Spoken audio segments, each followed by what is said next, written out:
পুরনো ঘাতে আঘাত করছেন। পুরনো ঘাটা কি বুঝছেন? আপনি এই কাজগুলো করে আমার পুরনো ঘাতে আঘাত মারছেন। পুরনো ঘাটা কি জানেন?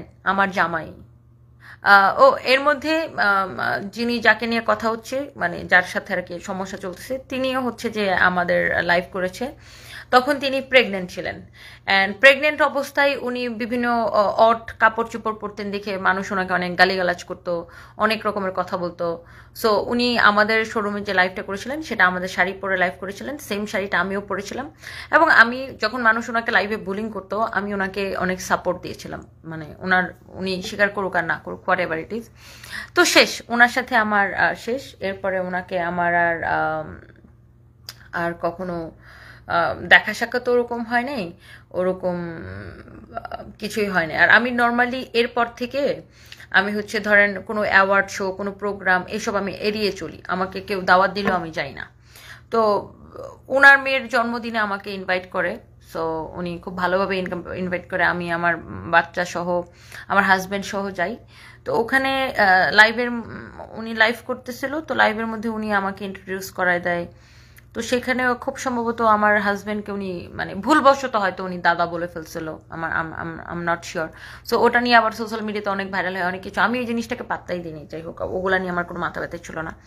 পরে যেটা হয়েছে যে চ্যানেল আইতে যে টক শোটা গত বছর, যেটা মেন পয়েন্ট আমি আপনাকে বলি, চ্যানেল আইতে যে টক শোটা হয়েছে, সো চ্যানেল আই থেকে আমাকে যেহেতু উদ্যোক্তাদের প্রতিনিধি হিসাবে আমাকে ডাকা হয়েছে, এবং ওনাকে হচ্ছে আপনার লাইভ প্রেজেন্টার বা ইনফ্লুয়েন্সার বা ব্র্যান্ড প্রমোটারদের প্রতিনিধি হিসেবে ওনাকে ডাকা হয়েছে। আপনারা নিশ্চয়ই হচ্ছে যে টক শোটা সবাই ভালো করে দেখেছেন, এবং সেই টক শোতে আমি আমার প্রফেশন থেকে, উদ্যোক্তাদের পক্ষ থেকে, আমি আমার মানে প্রফেশন থেকে আমি উদ্যোক্তাদের হয়ে আমি কথা বলেছি। উদ্যোক্তাদের মানে কি কি করা, উদ্যোক্তা আর ব্র্যান্ড প্রমোটার একজন আরেকজনের পরিপূরক, কি কি করলে এই সম্পর্কটা সুন্দর থাকবে, কি কি করলে হচ্ছে যে আপনার এটা হচ্ছে যে আপনার এই যে একটা ইন্ডাস্ট্রি এখন তৈরি হয়েছে ফেসবুকে, যেখানে লক্ষ লক্ষ উদ্যোক্তা এখন তৈরি হয়েছে। এটা কিন্তু বড় একটা খাত লাইভ প্রেজেন্টারদের জন্য, কারণ যত উদ্যোক্তা বাড়বে লাইভ প্রেজেন্টারদের কাজ তত বাড়বে। এখানে লাইভ প্রেজেন্টারদের জন্য কিন্তু একটা বড় একটা সুযোগ, এখানে নতুন নতুন লাইভ প্রেজেন্টার তৈরি হতে পারে। সো আমি আমার ওই টক শোটা প্লিজ সবাই দেখবেন। দেখবেন ওখানে আমি একদম আমার প্রফেশনের জায়গা থেকে আমি আমি একটা জায়গায় আমি ওনাকে ব্যক্তিগতভাবে আক্রমণ করি নাই। ওই টক শোতে কোথাও আমি ওনাকে ব্যক্তিগতভাবে আক্রমণ করি নাই। আমি জাস্ট আমার প্রফেশনের জায়গা থেকে উদ্যোক্তা হিসেবে আমার অন্যান্য উদ্যোক্তাদের পক্ষ থেকে, অন্যান্য উদ্যোক্তারা যে জিনিসগুলা ব্র্যান্ড প্রমোটারদের থেকে জানতে চায়, বা যে প্রশ্নগুলো ছিল, বা যেই দ্বিধাদ্বন্দ্বগুলো ছিল, অন্যান্য উদ্যোক্তাদের পক্ষ থেকে আমি কিন্তু টক শোতে সেই কথাগুলো বলেছি, আপনারা নিশ্চয়ই দেখেছেন। কিন্তু উনি যেটা করেছে, প্রত্যেকটা কথাকে উনি ওনার নিজের গায়ের উপর নিয়ে নিছে, এবং উনি বারবার সেই টক শোতে একই কথা বলতেছিল যে উনি এটা করে না, আমি তো করি না, ওটা অন্যরা করে। অন্য লাইভ প্রেজেন্টারদেরকে উনি বারবার করে দোষ দিচ্ছিলেন। মানে উনি মানে মোরাল অফ দ্য স্টোরি, মানে পুরো টক শোটা দেখলে বুঝতে পারবেন, প্রত্যেকটা জায়গায় উনি আসলে বুঝে নাই নাকি আমি জানি না, বা ওনার আসলে টক শো যদি উনি না বুঝে ওনার টক শোতে যাওয়া উচিত ছিল না। কারণ আপনি একটা সেক্টরের প্রতিনিধিত্ব করার জন্য টক শোতে গেছেন, সো আপনি কি সেই সেক্টরকে রিপ্রেজেন্ট করবেন। সো আপনি সেই সেক্টরকে না রিপ্রেজেন্ট না করে আপনি ওই আপনার সেক্টরের মানুষদেরকেই আপনি দোষ দিচ্ছেন। আপনি অন্য লাইভ প্রেজেন্টারদেরকে দোষ দিচ্ছেন, নিজেকে ভালো বলতেছেন। তো ওই টক শো এর এক পর্যায়ে যেটা হয়, লাস্টের দিকে উনি হচ্ছে খুব মানে কি বলবো, মানে আমি যখন এই স্লিমিং টি এবং হচ্ছে যে আবার ওই যে বিভিন্ন লেজার ট্রিটমেন্ট, ওজন কমানোর জন্য স্লিমিং টি, এগুলো কতটুকু স্বাস্থ্যসম্মত, এইসব বিষয় নিয়ে যখন কোয়েশ্চেন করি, উনি এটাকে খুবই ব্যক্তিগতভাবে নিয়ে নেয়। এবং যেটা আপনারা ইতিমধ্যে অলরেডি দেখতে পাচ্ছেন যে ডক্টর জাহাঙ্গীর কবির স্যার নিজে এরকম একটা ভিডিও পোস্ট করছে ওনাকে নিয়ে, যেখানে উনি ডক্টর জাহাঙ্গীর কবির স্যারের নাম ভাঙিয়ে হচ্ছে একটা স্লিমিং টির প্রমোশন করতেছে, যে ডক্টর জাহাঙ্গীর কবির স্যার নাকি বলছে এই স্লিমিং টিটা খাইতে। সো আমার কথা হচ্ছে, এর মধ্যে ওনার হাজবেন্ড যেটা করলো, আমার হাজবেন্ডের মতো আপনারা এই যে এখন 21,000 মানুষ আমাকে দেখছেন, আপনারা একটা কোনোদিন দেখছেন এই যে আমার হাজব্যান্ডকে আমার সাথে ক্যামেরায় এত দেখছেন, এত আমি আমার হাজব্যান্ডকে ক্যামেরার সামনে নিয়ে আসছি, কোনোদিন দেখছেন আমার হাজব্যান্ড কোনোদিন রাগ করে একটা কথা বলতে, কোনো মানুষকে নিয়ে একটা খারাপ কথা বলতে কোনোদিন বলে নাই। আমার হাজব্যান্ডের মধ্যে সেই শিক্ষাটাই ছিল না, বিকজ ওর ফ্যামিলি ব্যাকগ্রাউন্ড অন্যরকম। ওর বাবা মা, ওর দাদা ছিল তখনকার সময় মুসলিম লীগের লিগ্যাল লয়ার, ওর বাবা ছিল WHO ডক্টর, ওর পারিবারিক শিক্ষায় অন্যরকম। তো আমার হাজবেন্ড কিন্তু এমন একটা ভালো মানুষ, ও বেঁচে থাকা অবস্থায় ওই টক শোটা হয়েছিল, এবং ওই সময়ে আমার হাজবেন্ডের একটা একটা পুরুষ মানুষের কতটা নোংরা ভাষা যে আমার হাজবেন্ডকে সেক্সুয়াল ইঙ্গিতপূর্ণ, স্ট্যাটাসটা ছিল এরকম যে আমার হাজবেন্ড সেক্সুয়ালি আমাকে স্যাটিসফাইড করতে পারে না, এই জন্য আমি একজন স্যাডিস্ট। হ্যাঁ, এই কথাটার অর্থ ছিল এরকম যে আমার হাজবেন্ড সেক্স করতে পারে না, এই জন্য আমি একজন স্যাডিস্ট, এইটা সে বুঝাইছে।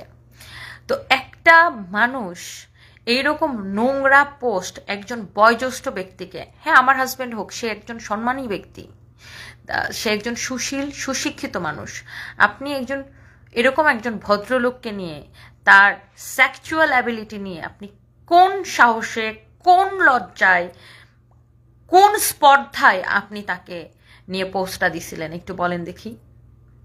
হ্যাঁ, আমার হাজবেন্ড সেক্স করতে পারে কি পারে না সেটাকে আমাকে ক্যামেরায় এসে দেখাইতে হবে?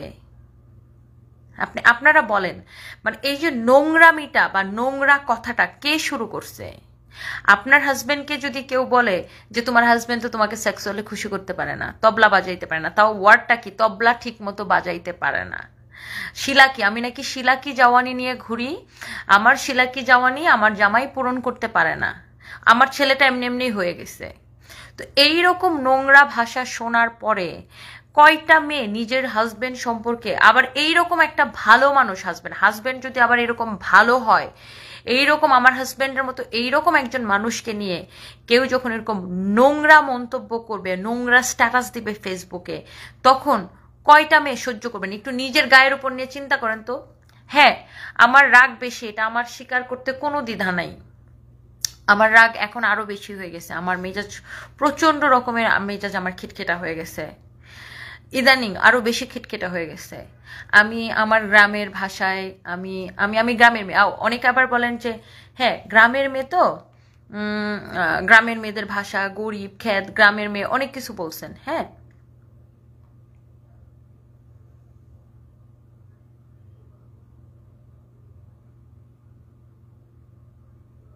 সো আমার কথা হচ্ছে যে গ্রাম বাংলা, ঢাকা শহরের কতজন মানুষ ঢাকা বিলং করে, বেশিরভাগ মানুষ গ্রাম থেকে আসছে, আর গালি জানে না, এত সুশীল সাজেন কেন? গালি জানেন না? নিজের জামাইরে যদি, আপনার জামাইরে যদি কেউ বলে যে সেক্স করতে পারে না, তোমার স্যাটিসফাইড করতে পারে না, তখন গালি মুখ দিয়ে আসবে না? গালি কি আসবে নাকি আসবে না? আমারে তো খুব অশিক্ষিত মহিলা, শুনেন আমি বাংলায় অনার্স পাস করা, হ্যাঁ 2016 সালে পাস করছি, সো বাংলা ভাষা আমাকে শিখাইতে আসেন না। হ্যাঁ, তো আমার হাজবেন্ডের সেক্সুয়াল সক্ষমতা নিয়ে যখন কেউ নোংরা পোস্ট দিবে, নোংরা কথা বলবে, তখন আমার তাকে কি করা উচিত? আমি তখন কিন্তু তাকে একটা খারাপ ভাষায় কোনো উত্তর দিইনি। আমি তখন জিনিসটা আমি সোশ্যাল মিডিয়ায় দেখাইছি যে দেখেন আমার হাজব্যান্ডকে নিয়ে এরকম পোস্ট দিচ্ছে, কিন্তু আমি কিন্তু তাকে কোনো নোংরা ভাষা তখন ইউজ করিনি, কোনো গালি দিই নাই, কোনো খারাপ ল্যাঙ্গুয়েজ ইউজ করিনি। আচ্ছা, এইসব চলতে থাকলো, তার মধ্যে কি হলো, তিনি হয়েছে তার পোস্টটা ডিলিট করে দিলেন, কিন্তু তিনি পোস্ট ডিলিট করছে, কিন্তু তিনি কিন্তু অফিসিয়ালি কোনো সরি বলেন নাই। আমার হাজব্যান্ড আজকে বেঁচে নাই, আল্লাহ এটার বিচার অবশ্যই করবে। আজকে আমার হাজব্যান্ড বেঁচে নাই, আমার হাজব্যান্ডের মতো এইরকম একজন এইরকম একটা ভদ্র মানুষ, আমার হাজব্যান্ড, আপনারা কেউ বলতে পারবেন, এখন 26,000 মানুষ দেখতেছেন, কোনোদিন আমার হাজব্যান্ড কোনো একটা মানুষকে রেগে যে কথা বলছে, কোনোদিন খারাপ কথা বলছে, কোনোদিন কারোর এই যে মানুষ এত কথা বলতো বুড়া, কত নোংরা নোংরা কথা বলতো আমার হাজবেন্ডকে, কোনোদিন শুনছেন আমার হাজবেন্ড কাউরে নিয়ে খারাপ কথা বলছে? বলে নাই, মানুষটা বলে নাই। আমি বলছি, আমার রাগ রাগ উঠতে যেত, আমি সহ্য করতে পারতাম না আমার হাজবেন্ডকে নিয়ে কেউ কিছু বললে, আমি দিতাম ঝাঁটার বাড়ি। কিন্তু আমার হাজবেন্ড কোনোদিন কাউকে খারাপ কথা বলে না, কেউ বলতে পারবে না। শুধু ক্যামেরায় কেন, বাস্তব জীবনেও যত মানুষ আমার হাজবেন্ডের সাথে দেখা হয়েছে, আমার হাজবেন্ড কোনোদিন কারোর সাথে হাসি মুখ ছাড়া কথা বলতো না।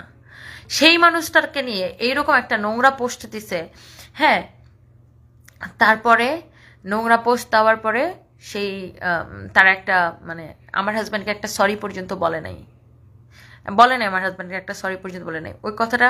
হ্যাঁ, কিন্তু আমি জানেন আমার মনের মধ্যে আমি কোনো প্যাচ রাখি না, আমার মনের মধ্যে কোনো ক্রিমিনালই নেই, আমি কোনো জিনিস পোষণ করি না, ঠিক আছে। তার মধ্যে আমার হাজব্যান্ড কি হলো, অসুস্থ হয়ে গেল, আমার হাজব্যান্ড অসুস্থ হয়ে কোমায় চলে গেল। তখন আমি ঠিক আছে, আমি ওমরা করতে আসছি, আমার ছেলে মেয়েকে নিয়ে আসছি, আমি তখন সবকিছু আমি তাড়াতাড়ি মানুষকে মাফ করে দিই। মানে আমি মনের মধ্যে কিছু রাখি না, আমার মনের মধ্যে কোনো কিছু রাগ উঠলে আমি ঠাস ঠাস করে যেমন বলে দেই, আমি আবার কাউরে মানে কোনো কিছু ভুলে যেতে মাফ করে দিত, ঠাস ঠাস করে মাফ করে দিই আমি ওই জিনিসগুলো। আচ্ছা ঠিক আছে, লেট ইট গো, যা হয়েছে হয়েছে, শেষ। তো এবার যেটা হয়েছে, আমার হাজবেন্ড যেদিন মারা গেছে সেদিন সে তার লাইভের ক্যাপশনে লিখছে আল্লাহ বিচার করছে। তাকে যখন কোনো সাংবাদিকরা প্রশ্ন করতো আমার হাজবেন্ডকে নিয়ে, সে বিভিন্ন রকমের ইঙ্গিতপূর্ণ কথা বলতো। আল্লাহ বিচার করছে মানে কি? আমার হাজবেন্ড মারা গেছে এটা আমাকে আল্লাহ বিচার করছে? তুমি আমার সাথে টক শোতে পারো নাই দেখা আমার হাজবেন্ড মারা গেছে আর এটা আল্লাহ বিচার করছে? এটা কোনো মানুষের কথা হইতে পারে? আমরা তো শত্রুর এরকম চাই না, আপনার জন্য চাই না যে আল্লাহ আপনার হাজবেন্ডকে তাড়াতাড়ি নিয়ে নিক বা আল্লাহ আপনাকে বিধবা করে দিক, এটা চাই না। আল্লাহ আপনার হাজবেন্ডকে আয়ু দেখ, আপনাদের আয়ু দেখ, আল্লাহ আপনাদের ভালো করে। কিভাবে বলতে পারলেন যে আল্লাহ বিচার করছে আমার হাজবেন্ডের মতো এরকম একজন ভদ্র সুশীল মানুষকে নিয়ে? আজকে যদি আমার হাজবেন্ডের জায়গায় অন্য যদি একটা ব্যাটা হইতো, তাহলে আপনার জামাই ওই যে পোস্টটা লিখছিল, যে সেক্সুয়াল মানে হ্যারাসমেন্টমূলক যে পোস্টটা লিখছিল, তাহলে কোন ধরনের উত্তর দিত? মানে আপনার জামাইয়ের মতো যদি আমার জামাই হইতো তাহলে কোন ধরনের উত্তর দিত আপনি একটু ভেবে দেখেন তো। তারপর আমার লোকটা মারা গেছে, আপনারা একটা সরি পর্যন্ত বলেন নাই, কিন্তু আমি আপনাকে মাফ করে দিছিলাম। কিন্তু আপনি আবার লিখছেন যে আল্লাহ বিচার করছে। আল্লাহ আল্লাহ আল্লাহ আল্লাহ বিচার, আল্লাহ সবাইকে একদিন দুনিয়া থেকে চলে যেতে হবে, আল্লাহ যে কার বিচার কখন করবে ইউ ডোন্ট নো। তারপরে আসেন আপনার এইবারের ঘটনাটা কেন শুরু হইলো। আচ্ছা, এবার যে মানে রোজা আফরোজা আপু যার সাথে আপনার কাহিনী শুরু হয়েছে, তো রোজা আফরোজা আপু হচ্ছে আমার হাজব্যান্ডকে যেদিন আমি ব্যাংককে নিয়ে যাই, সেদিনও তিনি আমার সাথে ইউনাইটেড হসপিটালে ছিলেন, অনেক হেল্প করছেন আমাকে। আমার ওই দিন ডিজিএফআই এনএসআই ক্লিয়ারেন্স নাও লাগছে, এইসব বিষয়ে আপু আমাকে অনেক হেল্প করছে। মানে ওনার সাথে আমার একটা পারিবারিক সম্পর্ক। উনি আমার মাকে মা ডাকছে, উনি আমার সাথে ব্যাংককে যেতে চাইছে। আমার হাজব্যান্ড মারা যাওয়ার পরে উনি আমার মাকে মানে মা ডাকছে, মানে থাকে না একদম মানে she is very close to me, মানে আমার একদম ফ্যামিলি ফ্রেন্ড। উনি আমার মাকে মা ডাকছে। সো উনি একটা হেলিকপ্টার নিয়ে গেছে, সেই হেলিকপ্টার নিয়ে আপনারা কি কাহিনী বাজাইছেন ওনার, মানে যেটা রোজা আফরোজাপুর ভাষ্য ছিল যে উনি হেলিকপ্টারটা নিয়ে গেছে 3 ঘন্টার জন্য রেন্ট করে, কিন্তু উনি সেখানে শ্যুট করতে পারেন নাই। কারণ হচ্ছে উনি শ্যুট করার আগে আপনারা ওখানে ঝাঁপায় পড়ে ওই হেলিকপ্টারে আপনারা শ্যুট করে ফেলছেন আগে, তারপরে ডে লাইট চলে গেছে, উনি শ্যুট করতে পারেন না। উনি এটা হচ্ছে আপনাদের বিরুদ্ধে ওনার কমপ্লেন, যেটা সংবাদ সম্মেলনে আপনি শুনছেন। তো রোজাপু যেহেতু কখনো কোনো দিন প্রেস কনফারেন্স করে নাই বা এগুলো ফেস করে নাই, তো উনি আমাকে রিকোয়েস্ট করলো যে তনি তুমি আমার সাথে প্রেস কনফারেন্সে থাকো। সো কিছু কিছু মানুষ থাকবে আপনার জীবনে, আপনার পরিবারের বা আপনার এমন কোনো বন্ধু থাকবে, এমন কোনো কাছের মানুষ থাকবে যে সে যখন আপনাকে কোনো কিছু বলবে you can not say no, তাই না? আপনি কিন্তু নো বলতে পারবেন না। সো আমার ক্ষেত্রে মানে আমিও অবশ্যই, যেহেতু মানে তিনি আমার বোন, তিনি আমার মাকে মা ডাকছে, সো উনি একটা প্রেস কনফারেন্স করবে। আমার খেয়াল করে দেখবেন ওই প্রেস কনফারেন্সে আমি জাস্ট আমার বাসায় পরা একটা ফ্রক পরা, আমার কোনো মেকআপ নাই, কিছু নাই, চুল টুল এলোমেলো, ওইভাবে আমি গেছি। এবং ওই প্রেস কনফারেন্সে যখন রোজা আপু ওই ওনার যে লেখাটা বাংলাতে লেখা যে অভিযোগটা যিনি যখন তিনি পড়তে নিছে, তো ওনার বাংলা পড়তে সমস্যা, উনি বাংলা পড়তে পারে না। তো সেই বাংলাটা আমি পড়ে দিছি ওনার হয়ে। সাংবাদিকরা বলতেছিল আপু উনি যেহেতু পড়তে পারতেছেন আপনি পড়ে দেন, আমি পড়ে দিছি। ওই বাংলাটা আমি পড়ে দিছি। পড়ে দেওয়ার পরে আমি কিন্তু জাস্ট রোজাপুর মতামতটা আমি জাস্ট পড়ে দিছি। আমি কিন্তু আমার ব্যক্তিগত কোনো মতামত ওনার সম্পর্কে দিই নাই, মানে ওই মহিলা সম্পর্কে আমি আমার ব্যক্তিগত কোনো মতামতই নেই। উল্টো সাংবাদিকরা ওই দিন আমাকে খুঁচাইছে, জিজ্ঞাসা করছে যে ওনার ড্রেস সম্পর্কে, ওনার এই সম্পর্কে, সে সম্পর্কে। আমি বলছি আমি ওনাকে দেখি না, আমার যেই জিনিসটা ভালো না লাগে সেই বা যাকে আমার ভালো না লাগে সেটা আমি দেখি না, সেটা আমি ব্লক করে রাখি, এটা বলে আমি ইগনোর করছি। আমি বরঞ্চ ওখানে সাংবাদিকদের সাথে অন্য বিষয়ে, আমার শোরুম নিয়ে এটা সেটা নিয়ে অন্যান্য বিষয়ে কথা বলছি, ওনার বিষয়টা আমি টোটালি ইগনোর করে গেছি।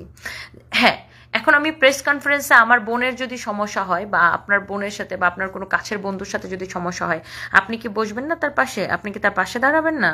তো এখন ঘটনা হয়েছে এটাই যে রোজা আপু হচ্ছে আমার ফ্যামিলি ফ্রেন্ড বা আমার বোন, তার পাশে আমাকে বসতে হয়েছে বা আমি বসছি, তার সাপোর্টে বসে আমাকে থাকতে হবে যেহেতু সে আমার ফ্যামিলি ফ্রেন্ড।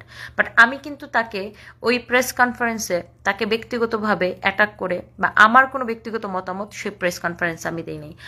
আপনারা প্রেস কনফারেন্সটা দেখবেন, আমি আমার কোনো ব্যক্তিগত মতামত সেই প্রেস কনফারেন্সে দিই নাই। আচ্ছা, এবার শেষ প্রেস কনফারেন্সের মানে মানে এখানে ঝামেলাটা হয়েছে কার সাথে? ঝামেলাটা হয়েছে রোজা আপুর সাথে, তার ঝামেলা। হ্যাঁ, আমি হচ্ছে রোজা আপুর বোন, তো সেখানে আমি ছিলাম।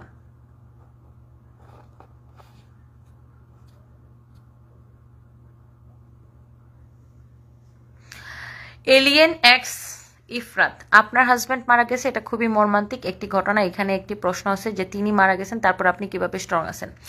আপনার মতো মানুষগুলো হচ্ছে মজা দেখতে খুবই পছন্দ করেন, মজা নিতে খুবই পছন্দ করেন।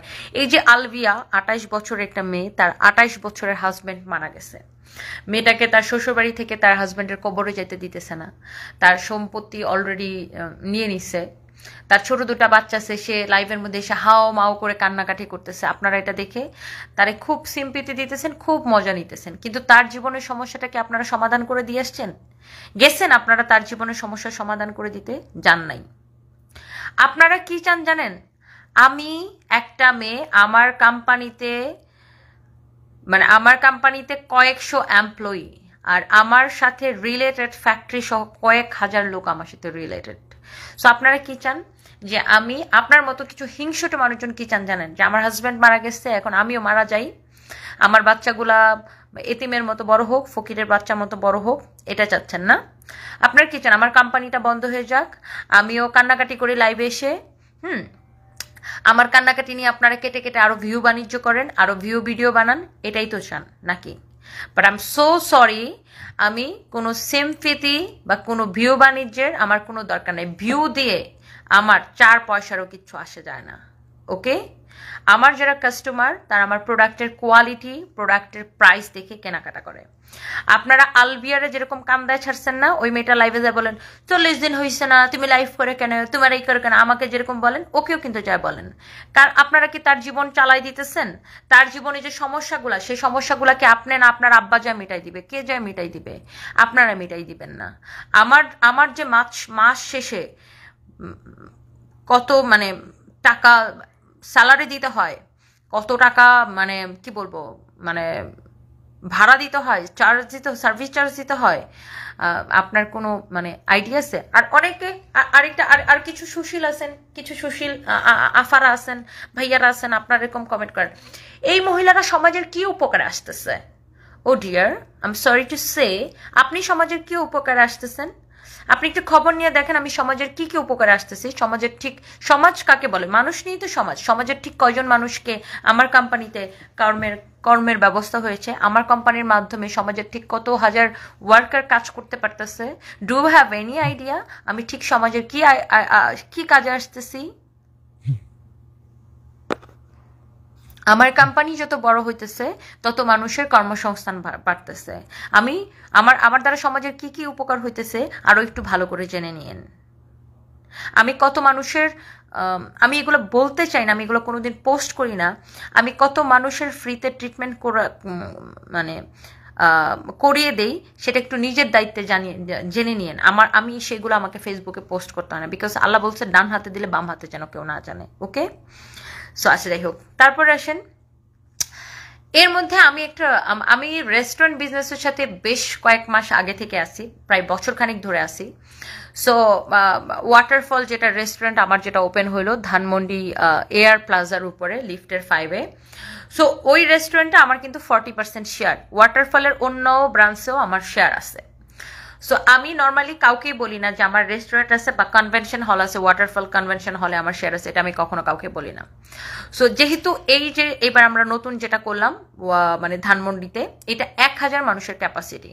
সো আমার পার্টনার যারা তারা বলতেছে যে আপু এটার এবার একটা ভালো করে প্রমোশন দরকার, যেহেতু 1000 মানুষের capacity. So this is the first time যে আমি ওই দিন লাইভ করে মানে আমি জাস্ট সবাইকে বললাম আর কি যে এটা আমার রেস্টুরেন্ট, আপনারা আসেন এখানে, মানে কনভেনশন হল, বিয়ে শাদী সবকিছুর জন্য বুকিং করেন। তো এইটা না ঠিক আপার হচ্ছে যে সহ্য হলো না, মানে আমি রেস্টুরেন্ট দিয়ে ফেললাম কেন? আচ্ছা, আপনার কি মাথায় এতটুকু ঘিলো নাই যে আমার যদি এতগুলা শোরুম থাকতে পারে, আমি চাইলে বছরে বেশ কয়েকটা রেস্টুরেন্ট দিতে পারি? এটা তো কোনো বিষয় না। এই একটা রেস্টুরেন্ট আমার শেয়ার, মানে এই একটা না, মানে আরো রেস্টুরেন্ট আমার শেয়ার আছে, এটা আমার কাছে কোনো বিষয় না। বাট আমার রেস্টুরেন্ট চালানোর এক্সপিরিয়েন্স নাই, আমি রেস্টুরেন্ট বিজনেসের আমার এক্সপিরিয়েন্স নাই। দ্যাটস ওয়াই আমি পার্টনারশিপে রেস্টুরেন্ট বিজনেস করি, কারণ ওটার ম্যানেজমেন্ট আলাদা, ওটা যারা আমার পার্টনার তারা চালায়। কারণ আমার রেস্টুরেন্ট বিজনেসের এক্সপিরিয়েন্স নেই, আমি রেস্টুরেন্ট চালাতে পারবো না। আমি ক্লদিং বিজনেস করি, আমার এই বিজনেসের এক্সপিরিয়েন্স। দ্যাটস ওয়াই আমি ইন্টারন্যাশনাল অ্যাপস বানাইছি। আচ্ছা, অ্যাপস খুব শীঘ্রই লঞ্চ করবো, আপনারা দেখতে পাবেন।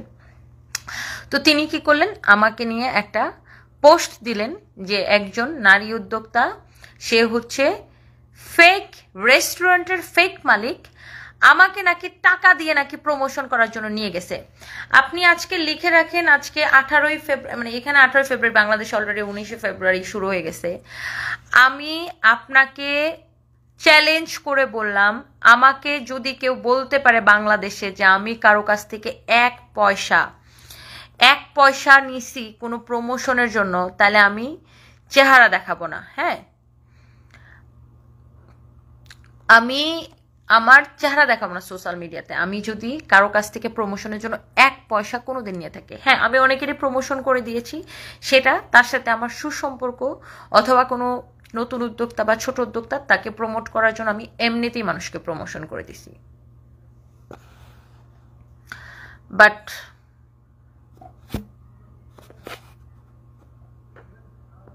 নেভার এভার আমি হচ্ছে কাউকে আপনার টাকা নিয়ে প্রমোশন করিনি।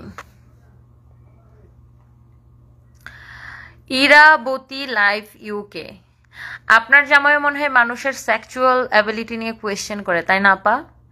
মানে ভদ্রতা, মানে মানে ভদ্রতাটা কি? মানুষ মানে ভদ্র মানুষটা কি, কে সেক্স করতে পারলো, কে সেক্স করতে পারলো না, সারাদিন ওই সেক্সের মধ্যে ডুবে থাকে না আপা? আপনিও মনে হয় ওরকমই থাকেন। তো ইউকেতে তো কয়জন নিয়ে ঘুমান রাতের বেলা, মানে কয় ব্যাটারে নিয়ে ঘুমান রাতের বেলা? আমার মুখ আপা খারাপই, আই এম সো সরি আপা।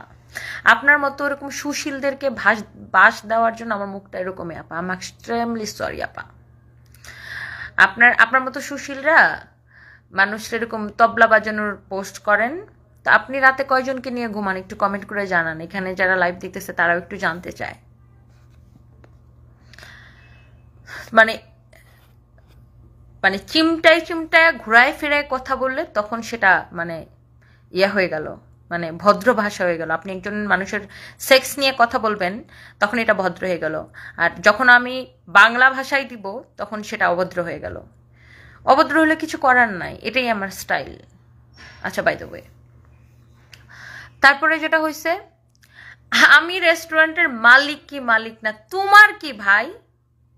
মানে হোয়াটস রং উইথ ইউ? আমি একটা রেস্টুরেন্টের মালিক না 3টা রেস্টুরেন্টের মালিক, না আমি 10টা রেস্টুরেন্টের মালিক, না আমি প্রতি মাসে একটা করে রেস্টুরেন্ট দিলাম। হোয়াটস রং উইথ ইউ? তোমার এত জ্বলুনি কিসের? সে নাকি আবার আমার রেস্টুরেন্টে ফোন দিয়ে জিজ্ঞাসা করছে, আমার পার্টনার বলতেছিল যে তারা নাকি বিভিন্ন সাংবাদিক দিয়েও ফোন দেওয়া হয়েছে, রেস্টুরেন্টের মালিক আমি কি আমি না। এত চুলকানির কি? আমি রেস্টুরেন্টের মালিক হইলেও হইলাম, না হইলেও হইলাম না, না হইলে নাই, মানে তোমার কি ভাই এত হিংসা কেন? মানে জেলাসিটা কোথায় দেখছেন যে আমি কেন রেস্টুরেন্ট দিয়ে ফেললাম? আমি তো রেস্টুরেন্ট আজকে দিই নাই, অনেক আগে দিছি, অনেক আগে থেকে আমার রেস্টুরেন্টে ইনভেস্টমেন্ট, কিন্তু আমি এগুলো ফোটানি করে বেড়াই না। শাহিন হাওলাদার, ইউকে সবাই কিন্তু খারাপ না, না সবার কথা তো বলি নাই, যিনি কমেন্ট করছে তার কথা বললাম। তো এটা উনি কি করে জানেন, মানে ওনার কাজগুলো হচ্ছে একটা মানুষকে সে খুঁচা দিয়া তারপরে চুপ করে বসে থাকবো। তার ধরেন আমাকে সে খুঁচা দিয়ে রাগাই দিল, হ্যাঁ ডেফিনেটলি আমার রাগ বেশি, আমি আবারও বলতেছি আমার রাগ বেশি, আমি নিজেকে কন্ট্রোল, আমার রাগ উঠলে আমার কন্ট্রোল থাকে না নিজের উপরে। আর এর থেকেও পরম মানে যেটা হয়েছে যে খুঁচা দিয়ে উনি চিপকায় রয়েছে। তো যখন আমি রেগে গেলাম, যখন ওনাকে আমি আমার ভাষায় উত্তরটা দিলাম, তখন ওনার মানে উনি আবার লাইভে এসে বলে যে উনি নাকি আমার রেস্টুরেন্টে ফোন দিছিল, তো সেখানে নাকি বলছে আমি নাকি রেস্টুরেন্টের মালিক না। এই কিরে ভাই, লজ্জা লাগে না? মানে আমার রেস্টুরেন্টে ফোন দেওয়ার কি আছে? আমার রেস্টুরেন্টের আমি মানে মালিক হইলাম কি না হইলাম তোমার কি ভাই? তোমার সমস্যা কি? মানে আমি 20টা রেস্টুরেন্টের মালিক হলাম, আমি প্রতি মাসে একটা করে রেস্টুরেন্ট দেবো, তোমার কোনো সমস্যা আছে? মানে কি সমস্যা কি? মানে এত এত জ্বলন কিসের? আচ্ছা, তারপরে যেই আমি চেত্তা গেলাম, হ্যাঁ ঠিক মতো ওয়াশটা করলাম। আচ্ছা, এখন দেখেন আপনার উপরে কি পরিমাণ মানুষ ক্ষেপে আছে। প্রত্যেকটা দিন কোনো না কোনো উদ্যোক্তা আপনারা নিয়ে পোস্ট দিতেছে। আপনি কোন মেকআপ আর্টিস্টে কান্দাইতেছেন, 2জন মেকআপ আর্টিস্ট তো আপু কন্টিনিউয়াসলি আপনার নিয়ে পোস্ট দিতেছে, তাদেরকে আপনি কান্দাইতেছেন, ভয় দেখাচ্ছেন, আপনি তাদের পেজ উড়াই দিবেন, তাদের নামে মামলা হামলা গুম করে দিবেন। একটা মেয়ে তো, এই যে একটা মেয়ে লাইভ আমি শেয়ার করছি, ও ও তো কান্নাকাটি করে করে শেষ, ওকে তো আপনি মানে সে বলতেছে যে তাকে হচ্ছে যে মানে গুম গুম করে দিবেন, এই করবেন সেই করবেন, এই ধরনের থ্রেট, বিভিন্ন রকমের থ্রেট আপনারা দিয়ে বেড়াচ্ছেন। তো আমার কোয়েশ্চেন হচ্ছে আপনি কয়জনকে থ্রেট দিয়ে আটকাবেন, কয়জন উদ্যোক্তাকে আটকাবেন? আপনি নিজের কলিগদেরকে, অন্যান্য লাইভ প্রেজেন্টারদেরকে আপনি বলেন মেয়াদ উত্তীর্ণ, আপনার মেয়াদ চলে গেছে। ওই দিন একটা প্রোগ্রামে যে সে মার্কেট আউট বলছে, একজনকে মেয়াদ উত্তীর্ণ বলছে। অন্যান্য লাইভ প্রেজেন্টারদের সাথে আপনার কন্টিনিউয়াসলি লেগে থাকে, এমন কেউ নাই যার সাথে আপনি লেগে থাকেন না। এখন আপনি সংবাদ সম্মেলন, আচ্ছা তো যাই হোক, এর মধ্যে তো এগুলো হইলো। তো আমি যেদিন আসবো, দেশের বাইরে আসবো, তো আমি ওই দিন আমি চিন্তা করলাম যে ঠিক আছে, আমি বেশি রেগে গেছিলাম, আমি কি করলাম, মানে আমি প্লেন থেকে নেমে গাড়িতে ওঠার আগে আমি ইমিগ্রেশনটা পার হয়ে আগে বসে একটা পোস্ট লিখছি। আমার পোস্টটা নিশ্চয় আপনারা দেখছেন যে আমি এই বিষয়টা নিয়ে আর কথা বলবো না, আমার সাইড থেকে আর কোনো কিছু হবে না, আমি আল্লাহ আপনাকেও মাফ করুক আমাকেও মাফ করুক, এরকম লিখে আমি একটা পোস্ট করছি। কারণ যেহেতু মানে ঠিক আছে, জিনিসটা অনেক দূর চলে গেছে, আমারও কাছে মনে হয়েছে যে আমিও বেশি রাগ করে ফেলছি, আমি কিন্তু একটা সুন্দর করে একটা পোস্ট লিখছি। এটাও লিখছিলাম যে কারো মনে দুঃখ দিয়ে থাকলে মাফ করে দিয়েন আমাকে, এটাও লিখছিলাম। তো যেই আমি বিদেশে আসলাম, তখন উনি মনে করলেন যে আমি মনে হয় ভয় পেয়ে গেছি। তিনি কি করলেন, তিনার একজন মহাপণ্ডিত জামাই আছেন, এবং আমি আরেকটা কথা বলে রাখি, এই মেয়েটার কেরিয়ার যে নষ্ট হওয়ার জন্য একমাত্র দায়ী তার জামাই। এই জামাইয়ের পাকনামির জন্য এই মেয়েটার আজকে এই অবস্থা। তার জামাইকে নিয়ে সে আবার একটা প্রেস কনফারেন্স করলো। এখন সেই প্রেস কনফারেন্সে সে দাবি করতেছে, আপনারা দেখছেন প্রেস কনফারেন্স নিশ্চয়ই, এখন সে বলতেছে আমি তাকে চাকর বলছি। হ্যাঁ, আমি তাকে চাকর বলছি, আমি তাকে গালিগালাজ করছি। হ্যাঁ, আমি গালিগালাজ করছি, কিন্তু কেন গালিগালাজ করছি, আমাকে কোন পর্যায়ে নিয়ে যাওয়ার পরে আমি আপনাকে চাকর বলছি, গালিগালাজ করছি? আমি তো আর কাউকে কোনোদিন চাকর বলি নাই, আর কাউকে কোনোদিন গালিগালাজ করিনি। আপনি আমাকে রাগাইতে আপনি আমাকে চেতাইতে কোন পর্যায়ে নিয়ে গেছেন? হ্যাঁ, আপনি চাকর কথাটা আপনি যদি ওই অর্থে চিন্তা করেন, আপনি তো ভুলে গেছেন আপনি 2 বছর আগেও আমার এখানে টাকার বিনিময়ে এসে লাইভ করছেন তো, এটা তো মিথ্যা কথা না। আর আপনি অন্য ইনফ্লুয়েন্সারদেরকে টানেন কেন যে সবাইকে তিনি চাকর বলছে? নো, সবাইকে কেন চাকর বলবো? আপনার কৃতকর্মের জন্য আপনি আমার মুখ থেকে আজকে এই কথাগুলো শুনছেন। অন্য ইনফ্লুয়েন্সাররা দেখেন, আমরা কেউই মমিন না একবারে, মানে দুধে দোয়া তুলসী পাতা না। আমরা প্রত্যেককে মানুষ, আমরা ভুল করি। আমরা যদি নিজের ভুলটা বুঝতে পারি, আমরা সরি বলি। অন্যান্য লাইভ প্রেজেন্টার যারা আছে, হ্যাঁ, আজকে আমার মনে হয় যে মানে নদী আপুর মতো একজন মানে সেরা মানুষ আর হইতে পারে না। লাইভ প্রেজেন্টারদের বা ব্র্যান্ড প্রমোটারদের উদাহরণ যদি দেওয়া হয়, সবার আগে নদী আপু আসবে। প্রফেশনালিজম কাকে বলে সেটা আপনি নদী আপু থেকে শিখে নিয়েন। তারপরে আপনি লিওন আপুকে খুঁচাইছেন, লীরা আপুকে খুঁচাইছেন, এমন কাউরে নাই যে আপনি খুঁচান। আপনি তারপরে ওই যে লাবণ্য আপুকে খুঁচাইছেন, আপনি এমন কেউ নাই যে আপনি কারো খুঁজেন। আবার ওদেরকে বলতেছেন আমি তাদেরকেও নাকি চাকর বলছি। নো, আমি প্রত্যেকের প্রফেশনকে অনেক বেশি রেসপেক্ট করি। প্রত্যেকটা মেয়েকে আমি প্রত্যেকটা ইন্টারভিউতে বলছি যে এখন 50,000 উদ্যোক্তা অনলাইন প্ল্যাটফর্মে কাজ করে। এখানে লাইভ প্রেজেন্টারদের জন্য বড় একটা প্ল্যাটফর্ম এটা। সো আমি চাই এখানে আরো অনেক মেয়েরা কাজ করুক, লাইভ করুক, কারণ সবাই নিজের লাইফ নিজে করতে পারে না। আমি অন্য কাউকে মিন করি নাই, প্রত্যেকের সাথে আমার ভালো সম্পর্ক। আমি প্রত্যেকটা লাইভ প্রেজেন্টারকে আমি রেসপেক্ট করি। আপনি আমাকে চেতায় আপনি আমার মুখ দিয়ে কথাগুলো বের করছেন, এবং এই কথাগুলো শুধুমাত্র আপনার জন্য প্রযোজ্য। তখন জানেন, আপনি এই কাজগুলো করার জন্য আমার সে পুরনো ঘাতে আঘাত করছেন। পুরনো ঘাটা কি বুঝছেন? আপনি এই কাজগুলো করে আমার পুরনো ঘাতে আঘাত মারছেন। পুরনো ঘাটা কি জানেন? আমার জামাই। আপনি এই কাজগুলো কি করে আমি এত চেতছি কেন আপনার উপর জানেন কেন? আপনার আমি মাফ করে দিছিলাম, কিন্তু আপনি আমার কি করছেন জানেন? আমার পুরনো ঘাতে আপনি আবার আঘাত মারছেন। মনে করেন একটা জায়গায় আপনি ব্যথা পাইছিলেন, সেই ব্যথাটা এখনো ভালো করে শুকায়নি, আপনি ওই ব্যথার মধ্যে আবার ব্যথা মারছেন। আমি এমনিতেই মানসিকভাবে বিধ্বস্ত। আমি কাজ করি, আমাকে কাজ করতে হয়, আমার মাস শেষে কোটি কোটি কোটি টাকা আমার মানে খরচ, আমাকে কাজ করতে হয়। বাট আমি লাইভে কাজ করি। আমার লাইভের জন্য যতটুকু প্রেজেন্টেবল হয়ে আমি জানি কোন প্রোডাক্টকে কিভাবে সেল করতে হবে, কোন প্রোডাক্ট কিভাবে পড়তে হবে, কোন প্রোডাক্ট কিভাবে প্রেজেন্ট করতে হবে, কারণ আমার দিন শেষে একটাই টার্গেট, সেল সেল সেল। কিন্তু আপনি আমার পুরনো ঘাতে আঘাত করছেন। দ্যাটস ওয়াই আমি আপনাকে চাকর বাকর ফকিন্নি যা যা বলছি এগুলো আপনি আমাকে বাধ্য করছেন বলাইতে। কারণ আমার তখন পুরনো ঘাটা কোনটা জানেন? আমার জামাই। আমার জামাইকে নিয়ে যে নোংরা স্ট্যাটাসটা দিছিলেন না, নোংরা কথাগুলো বলছিলেন না, আগের বার তো আমি কিচ্ছু বলি নাই। পুরনো ঘাতে আঘাত করছেন, বুঝেন নাই? আর আমার জামাই এমন একটা মানুষ যাকে আমি প্রত্যেকটা সেকেন্ডে, জানেন, আমি যেখানে যে আমার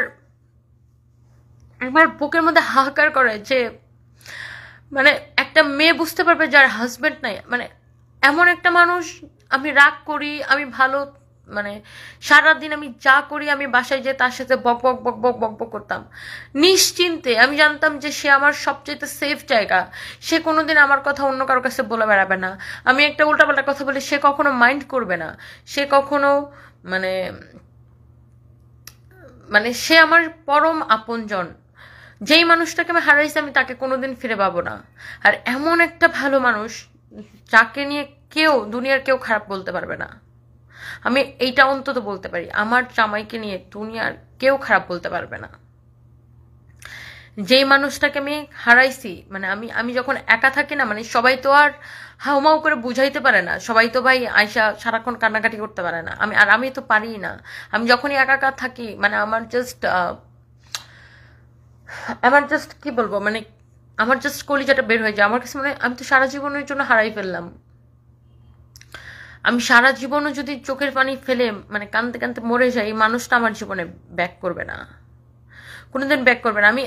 আমি এখন আমি বাসায় যে আমি কার সাথে কথা বলবো, মানে আমি কাকে নির্ভয়ে আমার মনের সব কথা বলবো, কাকে আমি এত ভরসার জায়গা কে আমার, যার কাছে আমি অনবরত সব কথা বলতে থাকবো, যে কিনা মাইন্ড করবে না কোনো কথা বললে, যে কিনা আমি ভুল বলি ঠিক বলি যাই বলি, যে কিনা সবকিছুর পরে আমার মাথায় হাত রাখবে। এই মানুষটাকে আমি হারাই ফেলছি, জানেন? আপনি আমার সে পুরনো ঘাতে আঘাত করছেন। আপনাকে যে আমি গালিগুলা দিছি এমনি এমনি দিই নেই, আপনি আমার পুরনো ঘাতে আঘাত করছেন। আর আপনি যে অন্য লাইভ প্রেজেন্টারদেরকে টানতেছেন যে আমি অন্যদেরকে চাকর বাকর বলছি, নো, আমি অন্য কাউকে চাকর বাকর বলিনি। আমার বাবাও সরকারি চাকরি করতো, আমার বাবাও সরকারি চাকর ছিল, আমি অন্য কাউকে বলিনি। শুধুমাত্র আপনাকে বলছি, শুধুমাত্র আপনাকে বলছি, কারণ আপনি এগুলা ডিজার্ভ করেন। আপনি আমার মুখ দিয়ে এগুলা বলাইছেন ইচ্ছা করে। আমি জানি না, এখন অনেকে আমাকে অনেক কথা বলতে পারেন, অনেক উপদেশ দিতে পারেন। আপনি নিজের উপর, যারা আমাকে উপদেশ দেন, নিজের উপর নিয়ে চিন্তা করেন তো। আপনার জামাইয়ের সেক্সুয়াল অ্যাবিলিটি নিয়ে বা সেক্সুয়াল সক্ষমতা নিয়ে অন্য একজনের জামাই যদি এরকম নোংরা, যে শিলা কি যাওয়ানি তবলা বাজাইতে পারে না এই জন্য আমি স্যাডিস্ট, এরকম যদি কেউ পোস্ট দিত আপনার কেমন লাগতো? তার আর এর কয়েকদিনের মধ্যে আমার হাজব্যান্ড অসুস্থ হয়ে কোমায় চলে যায়।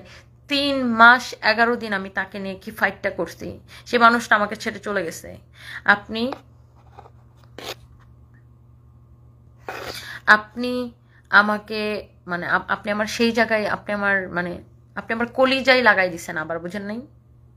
আপনি আমার সেই জায়গায় আঘাত করছেন। দ্যাটস ওয়াই আপনি ডিজার্ভ করছেন আমার থেকে এই কথাগুলা।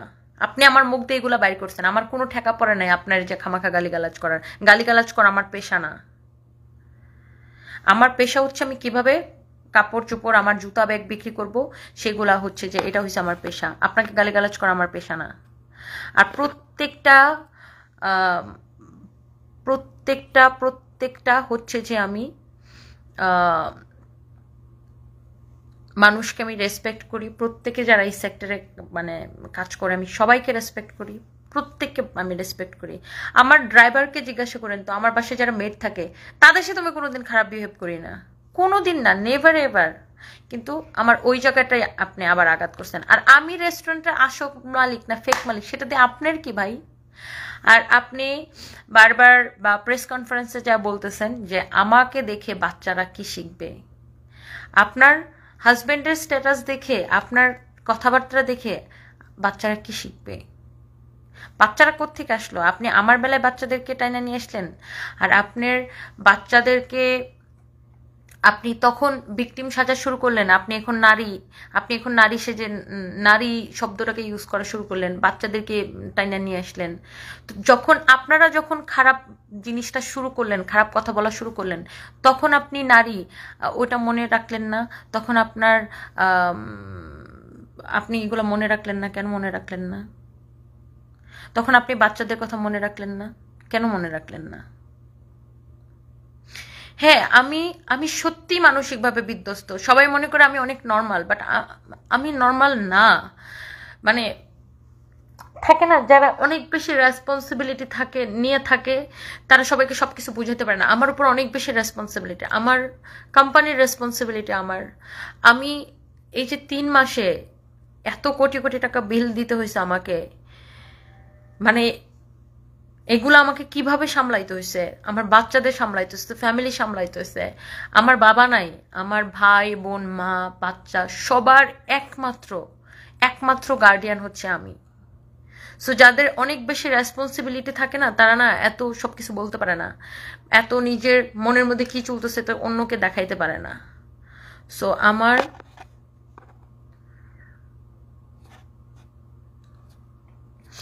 আপনি আমার এমন জায়গায় আঘাত করছেন যে আমি বাধ্য হয়েছি আপনাকে এতগুলা কথা শোনাইতে।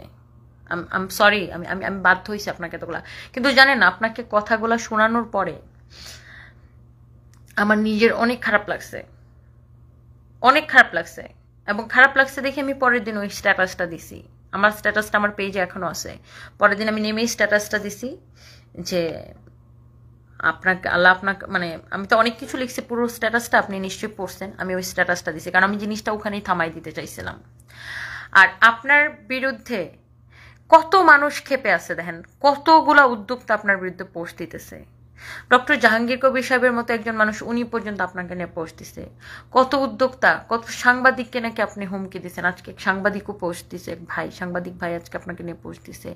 তারপরে একটা ছেলে ব্লগার যে ছিল কবিরের মৃত্যুটা নিয়ে এখন সবাই সরগম হয়েছে, সবাই ওটা নিয়ে বলতেছে। সো আমার কথা হচ্ছে, একটা মানুষ কন্ট্রোভার্সি সবাইকে নিয়ে থাকে কম বেশি, কিন্তু আপনি যদি নিজেই জানেন যে আপনাকে নিয়ে এতগুলো সমস্যা তৈরি আছে, তো আপনি কেন জিনিসটা এত এত এত এত এত এত এত এত এত মাকাইলেন সবাইকে নিয়ে?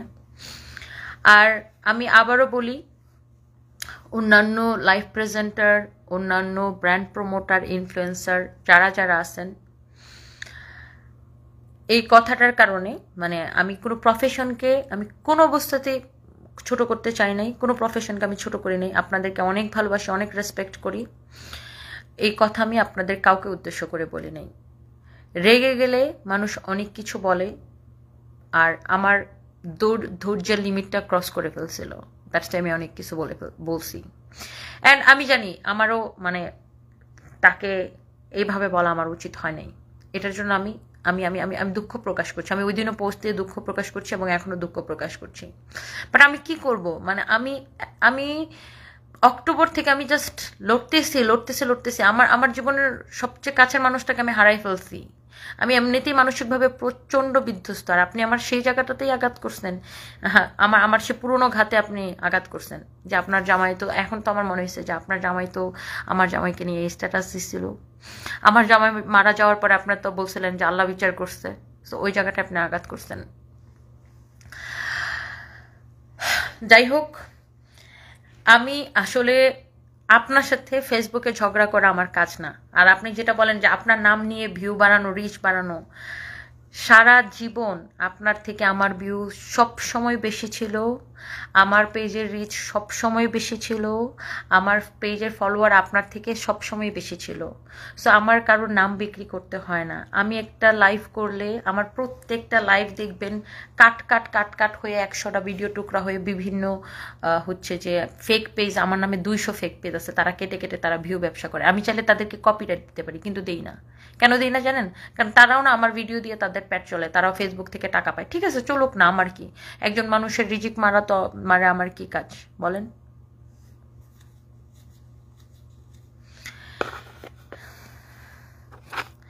এই যে এই ধরনের কিছু মানে এই যে দেখেন MB মোহন, এই ছেলেটার আপনি চেহারা দেখেন, কোনো ক্লাস আছে? সে লিখছে তুই নামাজ পড়, তুই এখানে লাইভে এসে লাইভ করস, বেয়াদব। আমি নামাজ পড়ি কি পড়ি না সেটাকে আমার ফেসবুকে, আমি এখন আসি মদিনাতে, মানে সেটাকে আমার ফেসবুকে ছবি দিতে হবে? মানে এমন স্টুপিডেরা। যাই হোক, আপনার সাথে লাগালাগি করা আমার কাজ না, বা আপনার আমার কোনো লাইভ প্রেজেন্টারকে দিয়ে আমার ওরকম লাইভও করানো লাগে না। হ্যাঁ, আজকে আমার বলতে হয়, আমার হাজব্যান্ড যখন অসুস্থ ছিল অনেকেই আমাকে নক করছে, আমাকে লিরা আপু নক করছে, আমাকে লিওন আপু বারবার বলছে আপু তোমার লাইভ করে দেওয়া লাগলে আমাকে বললো। অনেকেই আমাকে ওরকম বলছে। সাবি আপু নিজের ভাড়া পকেটের টাকা খরচ করে এসে আজকেও উনি আমার পেজ থেকে লাইভ করে দিয়েছে, একটা পয়সা পেমেন্ট নেয় নাই উনি আমার থেকে। আমার সমস্যার সময় ওনারা আমার লাইভ করে দিয়েছে, কোনো পেমেন্ট নেয় নাই। দিশার মা কি বলবো, দিশার মা আমার হাজব্যান্ড অসুস্থ থাকতো লাইভ করে দিয়েছে, আজকে আমি এখানে আসছি উনি লাইভ করে দিয়েছে, কিন্তু আমার থেকে কোনো পেমেন্ট নেয় নাই। ভালো, ওনাদের সাথে আমার সম্পর্কটা এরকম, এত ভালোবাসার সম্পর্ক। সো দেখেন, একসাথে কাজ করতে গেলে সবসময় যে উদ্যোক্তারা সঠিক, আবার সবসময় যে লাইভ প্রেজেন্টাররা সঠিক এরকম না। একসাথে কাজ করতে গেলে অনেক সময় টুকুর টাকুর হয়, হ্যাঁ, অনেক সময় মিসআন্ডারস্ট্যান্ডিং হয়, ভুল বোঝাবুঝি হয়, বাট সেটাকে ঠিক মতো ঠিক করে নিলেই, বা সেটা আবার মানে নিজেদের মধ্যে মিটাই নেওয়াটাই ভালো, তাই না? ফারিয়াপু আমাকে আমার হাজব্যান্ড অসুস্থ হওয়ার পর অনেকবার বলছে তনি তুই আমাকে বলিস আমি কখন আমি লাইভ করে দিব কিনা তোর পেজে। অবশ্যই আমাকে ফারিয়াপুর নামটা বলতে হয়, অবশ্যই বলছে। তারপরে জেমি আপু আমাকে নক করছে, মানে আরো কতজন যে আমাকে নক করছে লাইভের জন্য, মানে অনেক ব্যবসায়ীরাও আমাকে নক করছে যে তোমার মানে সবাই নক করছে। আমি সবার কাছে অনেক বেশি কৃতজ্ঞ, সবাই নক করছে যে আমি আপনার পেজ থেকে লাইভ করে দিতে চাই, আপনার পেজ থেকে লাইভ করো, আপনার পেজ থেকে লাইভ করতে চাই, সবাই নক করছে, অনেক ব্যবসায়ীরাও করছে। আমি সবার কাছে অনেক বেশি কৃতজ্ঞ।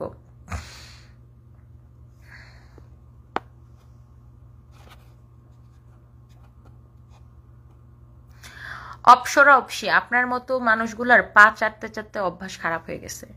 আমার টক শোটা পা চাটাচাটি বাদ দিয়ে আমার টক শোটা সুন্দর মতো দেখেন। আমার টক শোতে আমি কোথাও ওনাকে ব্যক্তিগত আক্রমণ করছি কিনা, আমি আমার প্রফেশনের জায়গা থেকে উদ্যোক্তাদের প্রতিনিধি হয়ে ওনাকে প্রশ্ন করছি। কোথাও এখানে খুচাখুচি করার কিছু নেই। টক শো মানে বুঝেন, আগে বুঝেন, জানেন, তারপরে আসেন। আপনার মতো ফালতু মানুষকে আমি আমার পেজে রাখতে চাই না। আচ্ছা, যাই হোক, হোয়াট এভার ইট ইজ, যেটা হয়েছে এই যে এখন এই জিনিসটা চলতেছে, এটার একটা তো শেষ হওয়া উচিত। এবং আমারও কাজ না ওনার পিছনে লেগে থাকা। আর বা এটা আমার কাজই না ভাই।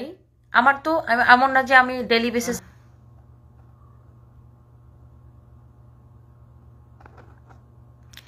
আমি যেটা বলতে চাইছিলাম যে আমি আমি মানে পোস্ট দিয়ে জিনিসটা থামায় দেওয়ার পরও ওনারা প্রেস কনফারেন্স করছে। প্রেস কনফারেন্সের পরে আবার একটার পর একটা প্রেস কনফারেন্সের ভিডিও শেয়ার দেয়। অ্যান্ড আমার সবচেয়ে বেশি যেটা খারাপ করছে, পুলিশ প্লাজাকে মেনশন করে লিখছে আপনাদের মার্কেটের একজন কুখ্যাত নারী উদ্যোক্তা আমাকে নিয়ে সে আর অনেক কিছু লিখে সে একটা পোস্ট লিখছে যে আমার বিরুদ্ধে যেন পুলিশ প্লাজা ব্যবস্থা নেয়। মানে আপনি কি একটা মানে বোকা? আপনি কি এটা কি বাচ্চাদের ঝগড়া? মানে আপনি পুলিশ প্লাজাকে এখানে কেন টেনে আনলেন? মানে পুলিশ প্লাজা এখানে কি করবে? পুলিশ প্লাজাতে তো আমার 2টা শোরুম, আমার যে আরো অন্যান্য জায়গায় অনেক শোরুম আছে। মানে আপনি আমার সাথে পারলেন না, আপনি পুলিশ প্লাজাকে টাইনা নিয়ে আসলেন। তখন আমি কি বুঝলাম যে আপনি থামার লোক না। আমি থেমে গেছি দেখে আপনি ভাবতেছেন যে আমি থেমে গেছি, দ্যাট মিনস আপনি হইছে যে আমাকে মানে আমি ভয় পেয়ে গেছি। ব্যাপারটা এরকম না। আমি থেমে গেছি, আমার খারাপ লাগছে যে হয়েছে তো অনেক হয়েছে, আমি থেমে গেছি, এই জন্য আমি পোস্ট দিয়ে জিনিসটাকে থামাইতে চাইছি। কিন্তু আপনি আবার কি করলেন? পুলিশ প্লাজাকে ট্যাগ করে পোস্ট দিলেন। মানে পুলিশ প্লাজা কি করবে আমার? পুলিশ প্লাজাতে আমি একজন শোরুম ওনার, ওখানে আমি মানে ওখানে আমার একটা ব্রাঞ্চ, আমার তো আরো অনেকগুলো ব্রাঞ্চ আছে। মানে কি এটা কি বাচ্চাদের? মানে আমি পারলাম না আরেকজনটা টেনে নিয়ে আসলাম, বিষয়টা কিরকম? আপনার হাজবেন্ড যখন আপনি বললেন যে হ্যাঁ আমি মানে বাচ্চারা, আপনি একজন মেয়েকে আমি এরকম কথা বলছি, বডি শেমিং করছি, বডি শেমিং করছি, বডি শেমিং আমি আপনাকে করছি। আপনারা যে আমার হাজবেন্ডকে সেক্সুয়াল হ্যারাসমেন্ট করলেন, আপনার হাজবেন্ড সে টক শোতে বসে অপু বিশ্বাস সিনেমাতে ছোট জামা কাপড় পরে, তাহলে আপনিও পরবেন। আপনি পরেন, আপনার পছন্দ অনুযায়ী আপনার কাপড় পরেন, সেটাতে আপনার কোনো বাধা নেই। আরেকজনকে তাই নাই না, আরেকজন নারীকে ছোট করার তো দরকার নাই, তাই না? সো মানে আপনি কি বলতেছেন, কি করতেছেন, আপনি কোন কোন জায়গায় খোঁচা দিতেছেন, আগে সেটা একটু মানে একটু চিন্তা ভাবনা করে বলা উচিত, তাই না? তো যাই হোক, মানে আমার সাথে কোনো লাইভ প্রেজেন্টারদের কোনো সমস্যা নাই। আপনাদেরকে আমি অনেক ভালোবাসি, রেসপেক্ট করি। তারপরেও ইনাকে নিয়ে বলতে যে আমি যে ল্যাঙ্গুয়েজগুলো ইউজ করছি, এটার কারণে যদি কোনো live presenter, influencer, brand promoter মনের মধ্যে কষ্ট পেয়ে থাকেন, I am extremely sorry for that. এবং আমি